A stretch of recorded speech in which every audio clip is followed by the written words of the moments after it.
Hey guys, I'm Gracie from the Music Enthusiast blog, and today I'm joined by the amazingly talented Tate McRae. Before I start, I want to say thank you so much for doing this for the blog. It means so much to our readers, as well as our watchers, as well as us. Of course. How are you doing today? I'm tired. I'm tired. Me too. I've been up since 7:30, so I feel you. Oh God, I didn't wake up early. All right. Did you always know that you wanted to get into music, or like how did that come about if you didn't always know?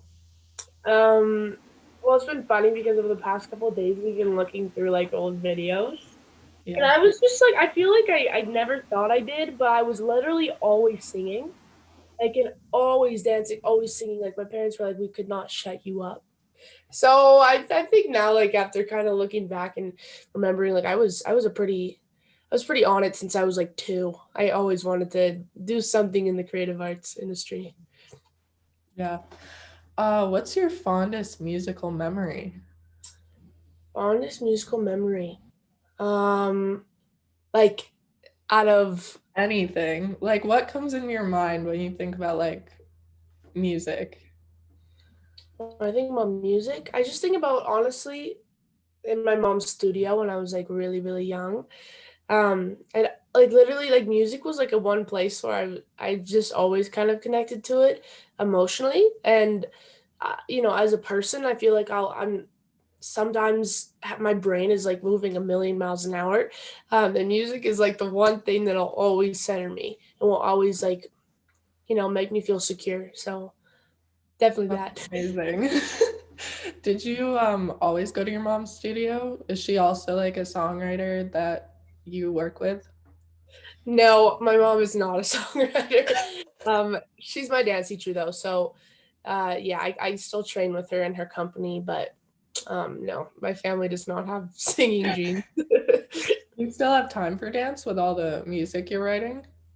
Right now in the pandemic, it's kind of hard because obviously everything's over Zoom, so classes are weird on Zoom. But yeah, I'm still training. I feel like it's necessary because I want to try and bring dance into my like music and videos as much as I can. Yeah. You've been in the spotlight from a young age. What are the pros and cons to that? Like, you've seen a lot of the industry. What would you say? Um, I think pros of being in it is I legit just can do like what I love. It's been crazy to think that I've been able to dance since I was like 8 years old and train and travel around the world. And then now move into the singing industry and kind of do the same thing. Um, I think the cons is when your whole life is online. There's also like a lack of privacy too, because I'm still growing up and I'm still forming my views and still figuring things out. And I think trying to manage social media at the same time while trying to put out as much content, yet know what you need to keep to yourself and what you don't is it like a difficult process to understand sometimes. Yeah. Well, I mean, you have a great social media presence. Like, your posts are all so cute. I love them. Thank you. Um, did you expect your music to go viral as fast as it did? Like, what were your thoughts when you saw all the numbers going up? Well, the first time that my song kind of like my music kind of took fire was when I was 13 and I posted a song on YouTube. It was called One Day. And it was like the first thing I'd ever really posted music wise online. So I was like kind of scared and my whole family hated it and I hated it. And we were like, why am I posting this? So I put it out there and it kind of just like blew up for no reason.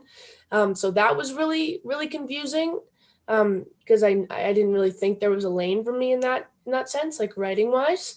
Um, but then, like, obviously, over the pandemic, when You Broke Me first started to take off, it was very unexpected for sure.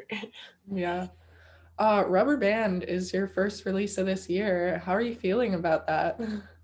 I always get so scared when I release songs. um, and I think that's just because you never really know what people are going to think of it, no matter how much you love it or your family loves it. other people could literally hate it, and that's a scary thing. But I'm really stoked. I think the video and the song really came together, and I'm pretty proud of it. Yeah, how did you come up for the video? Because that video was like amazing. Thank you. So we had like this director who like pitched an idea, and we were like all having like a million different business calls and meetings, and it was originally supposed to be like a boy. And then I was like, but isn't this more like a thing with yourself? Like, isn't this like an inner thing? So I came up with the idea of like having two people and having like a really negative Tate and a person who's literally been through shit and, is kind of messed up. And then there's like oblivious Tate who hasn't been affected by anything or hasn't, seen the evil sides of life kind of thing. So Yeah. I thought it was a cool concept because there's totally two different sides of people that sometimes we just don't see, and it was cool to put it together. Yeah. Do you think it can relate to real life? Do you think you have like two sides? One where you're like kind of chill, the other one where you're a little more worried about things? Yeah, I definitely have like different. Oh my god, I'm like a moody person.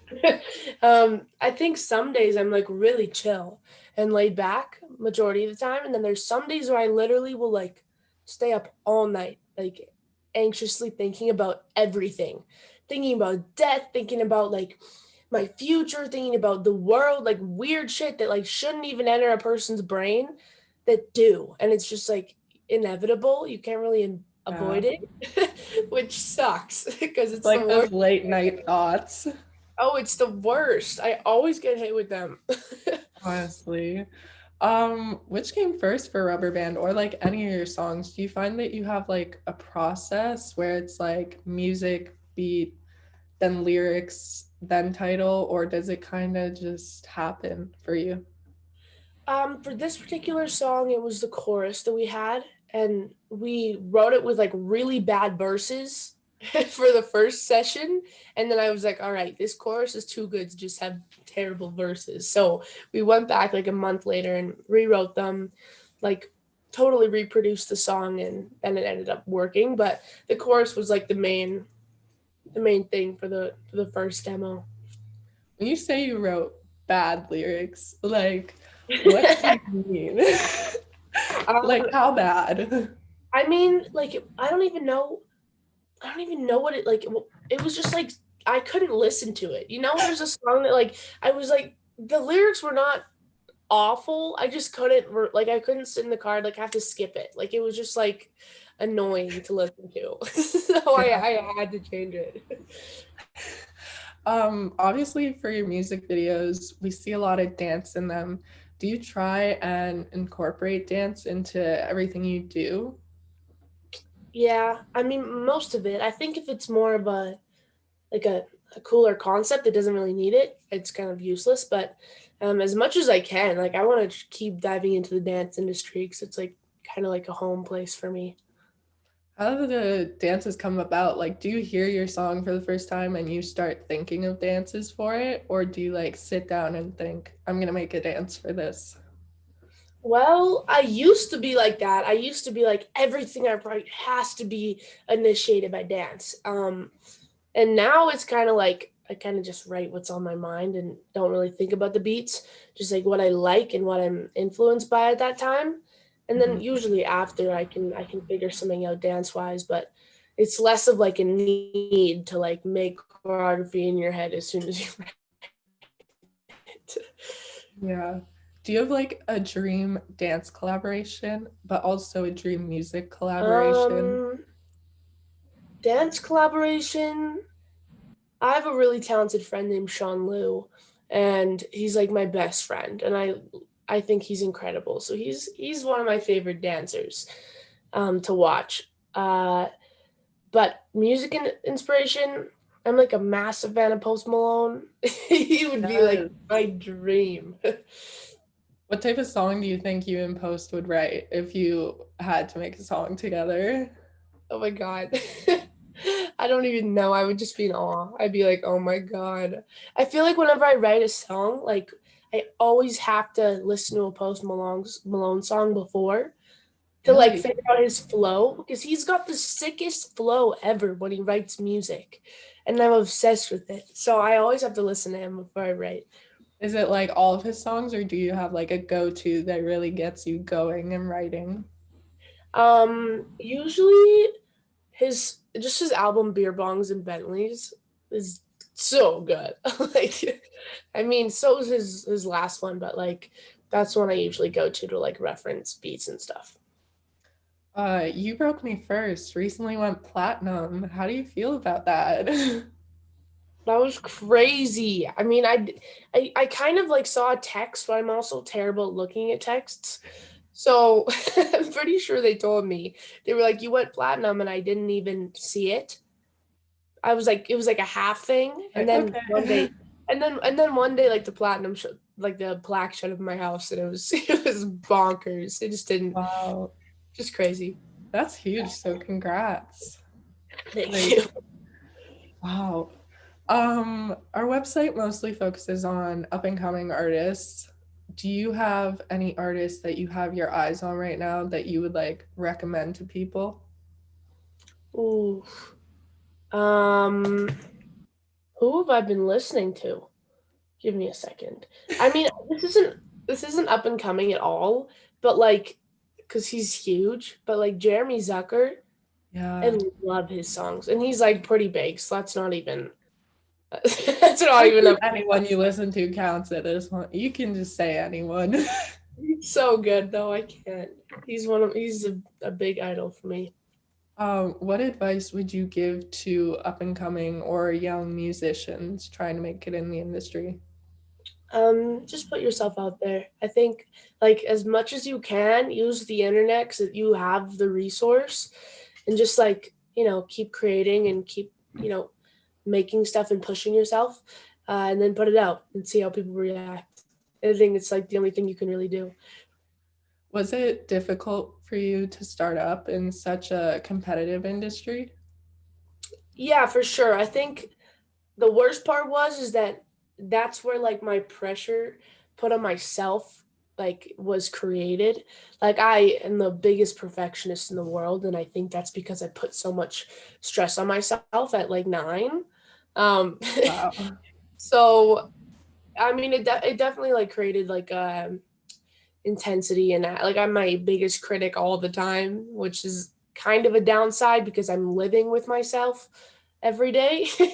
But I think it helped. I mean, obviously it kept me to, be able to work under pressure situations. Have you had any struggles that you've had to face and you're like super proud you overcame?